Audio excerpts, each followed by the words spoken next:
اللہ سبحانہ و تعالیٰ کے خوبصورت ناموں میں سے ایک خوبصورت نام الباطن ہے۔ الباطن جس کا معنی سب سے پوشیدہ۔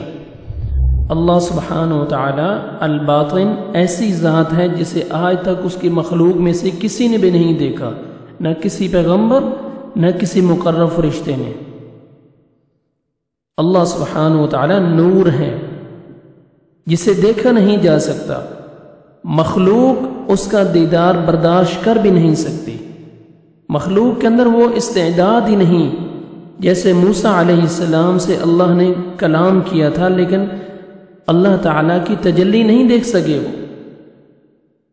اللہ سبحانہ و تعالیٰ اس قدر پوشیدہ ہونے کے باوجود وہ اپنی نشانیوں، اپنی تخلیق اور بے پناہ قدرتوں کے ساتھ ظاہر بھی ہیں۔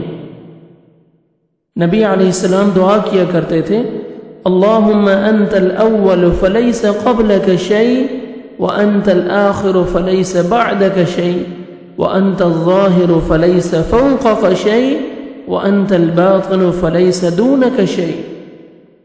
اے اللہ تو ہی اول ہے، پس تو اس سے پہلے کوئی نہیں، تو ہی آخر ہے، تیرے بعد کوئی نہیں، تو ہی ظاہر ہے، بس تو سے اوپر کوئی نہیں، تو ہی باطن ہے، بس تیرے سوا کوئی نہیں۔ اللہ سبحانہ و تعالیٰ خود الباطن ہے، لیکن اس سے مخلوق کی کوئی چیز چھپی ہوئی نہیں۔ اللہ سبحانہ و تعالیٰ نہ صرف ظاہر کی چیزوں کو دیکھتا ہے بلکہ دلوں کے راز بھی اس کے سامنے عیاں ہیں، بہت باریکی کے ساتھ چیزوں کو دیکھ لیتا ہے، ان کا ظاہر بھی، ان کا مقصد بھی، ان کی غرض بھی۔ سورۃ الانعام میں اللہ سبحانہ و تعالیٰ فرماتے ہیں لا تدرکہ الابصار وہو یدرک الابصار۔ وہ ایسا ہے کہ نگاہیں اس کا ادراک نہیں کر سکتی، وہ نگاہوں کا ادراک کر سکتا ہے۔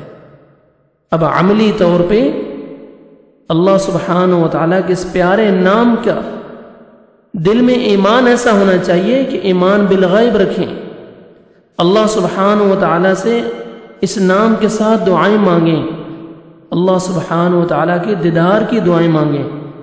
اللہ سبحانہ و تعالیٰ سے دعا ہے کہ ہمیں اپنے نام الباطن پر یقین اور اس کی معرفت عطا فرمائیں اور قیامت کے دن اپنا دیدار نصیب فرمائیں۔